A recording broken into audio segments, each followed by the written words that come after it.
What's up guys, I'm BTC, a brand new patch on the PTR. We finally have the replay system, the 2 capture point maps get a big change, and a whole bunch of nerfs and buffs.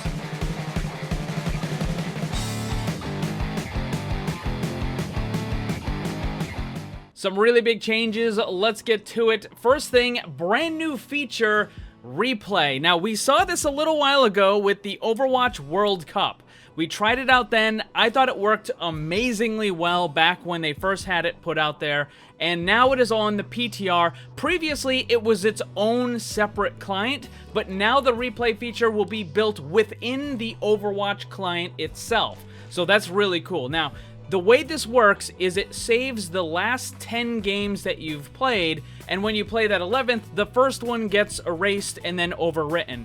Now, as it is right now, there's no way to save them or to export them or to share them. However, that is on the to-do list for Blizzard because they definitely want that feature. It's something that many people have been asking about. There's lots of really good reasons. You can share it with your friends, you can review your own games, you can send them in for coaching or maybe as some sort of clip for a montage or whatever you want. So what they said was they can actually add the export system of the highlight right into it as it is now. Now obviously it would take a lot longer in order to export those videos and the file size would be huge, but it's something that they can do. They're just trying to figure out a way that they can handle it that might be a little bit better, but all of that functionality will be coming at some point soon, but right now, as they're testing it on the PTR, that is not available. Now, the way that you access it is you have to go into your career profile, and then you can see this up on the top here where you can select the replays, and then it will show you the last 10 that you've played. Now, I don't know why it's here and not in the replay section, or maybe it should have its own category. For whatever reason, maybe they'll change it at some point, but you find it in the career profile, and this is where it's going to be. So hopefully, they're going to be able to add more functionality to this, where you can share it and export and all that sort of stuff. But if you want to try it, it's on the PTR right now. Also, in addition to this, because this feature is now finally being tested, there's a video that I've been wanting to make since the last World Cup, since November when they first showed this stuff off. I've been wanting to make a particular video and I've been waiting for it. Finally, they put the replay system in the game so I can make the video. I think it's something really cool, so stay tuned for that. The next really big thing that I want to talk about is the changes to the assault maps, the 2 capture points. They've made it so that the time awarded for capturing point A has been reduced from 4 minutes to 3 minutes, and then upon losing point A, the defenders that are dead or die shortly after will get respawned almost immediately. It's a maximum of a 3.5 second respawn. So what this means is if you're the last person defending capture point A, what used to happen is the enemy team would capture it and then they would just rush to point B, and then some of the defenders would still be dead waiting to respawn, and the attackers would have a really big advantage on point B. But that won't happen anymore because before they even get there, the entire defending team will respawn and be ready to defend that point B, which means that there's not going to be as much of a snowball effect. Now, they can still try to rush into it, that's not going to change, but at least all of the defenders will be there. And also, the overall match will have a reduced time because, again, you're going to get 1 minute less when you capture point A. So that's some really nice changes. They talked about it where they tried all kinds of different things. They tried adding extra spawn rooms for the defenders, moving them up towards point A so that you were closer and you could actually defend it a little bit better. They tried changing it into a control map style where you would cap it and then it would automatically start to tick up on its own. Like the control points, you don't have to always be standing on it. You just capture it once and it ticks up. So they tried a whole bunch of variety of things and none of it really worked, so they ended up coming up with this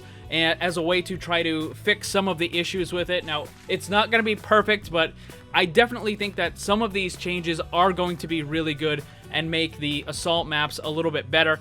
I still think there's going to be a really big problem with stalling on point B. I think that's the main concern that a lot of people have. That's the thing that's frustrating about these maps, is the fact that the defenders on point B can just run out one at a time and just keep stalling and stalling and stalling and stalling, and that tends to be the main complaint of people in these two capture point maps. That's the thing that they don't like, but, you know, at least this helps to improve the overall feeling when you're playing the maps. Alright, so let's move on into the hero balance changes, the buffs and the nerfs. We're going to start with Baptiste, the biotic launcher, the increased heal ammo from 10 to 12. This is going to be pretty significant because it means that you can heal for an extra 120. That's a lot of healing before you need to reload. The next is the amplification matrix, his ultimate. The ultimate duration was increased from 8 seconds to 10 seconds. And these are both really good changes for Baptiste. I mean, he isn't in a terrible spot to begin with, so both of these are going to be pretty significant. I think that the extra healing and the amp matrix are going to be really good in helping Baptiste kind of solidify his position in the game. Next is D.Va. Defense Matrix is getting a pretty significant nerf. The reduced length of the defense matrix from 15 meters down to 10 meters. And this is just kind of shrinking the total area where you can delete all of those attacks. And this is a massive, massive nerf. Now, you still have the same duration and the cooldowns and all that other stuff, but just the area that you can now absorb those attacks has been greatly reduced. Next is McCree. His Peacekeeper, the primary fire recover reduced from 0.5 seconds to 0.4. This may not seem like it's huge, but that actually is a nice little increase in the amount of attacks that he's going to be able to get, because McCree has very low mobility. I mean, he has the roll, but I mean, come on, compared to some of the other stuff, it's just, you know, it's a nothing thing. So this is definitely going to help him be more offensive, more of a glass cannon to kind of make up for that lack of mobility. Next up is Orisa. She's getting a nice little buff. The protective barrier can now be deployed without interrupting the reload. Now this is kind of interesting because right now Orisa is one of the most played characters in the game because of all of that bunker stuff. Ironically though, Bastion is still the least played character in the game, so it's kind of weird because you have Orisa, who is the main part of the bunker, who has a very high pick rating, and then you would assume Bastion would be right along with her, but nope, not the case. Anyways, going on to the change here, the barrier can now be deployed without interrupting the reload. She has an incredibly long reload, and oftentimes you need to replace that barrier very quickly, but if you're in the middle of a reload, it would cancel it, and that just caused you to lose a huge amount of time. So now being able to fire out that barrier while you're reloading is going to be quite good for Orisa. Next is Symmetra. This is just kind of a quality of life thing. The teleport interact range was increased from 1 meter to 1.5 meters. So it means you can be a little bit further away from the teleporter in order to activate it.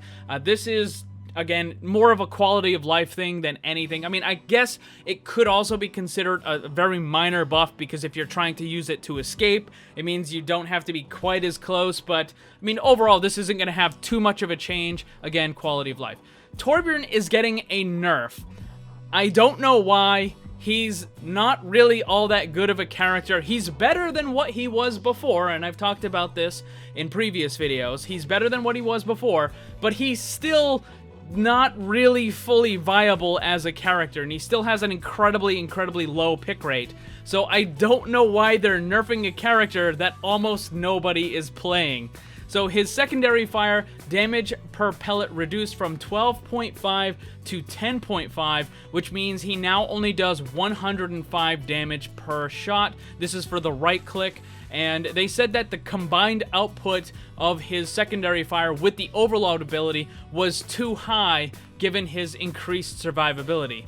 Again, very low pick rate. People aren't using him. Why are you nerfing a character that people are already not really using? It just, I don't know, it just doesn't make a whole lot of sense. So there you go, guys, a whole bunch of changes on the PTR, and I am really excited to be able to release that other video that I've been working on for so long. I've been working on that video since last November, so finally good to be able to release it. So again, make sure you stay tuned and subscribe so that you can check that out. What do you guys think about the buffs, the nerfs, the replay system, and the changes to the 2 capture point maps? Let me know down below. Thanks for watching, and if you'd like to see more, subscribe and hit that bell so you don't miss anything. Also, come hang out in my Discord server and my Twitch live stream. Special thanks to my Patreon supporters. If you'd like to see what kind of cool VIP rewards you can get, check the links down below. And remember, always blame the controller, because it's never your fault.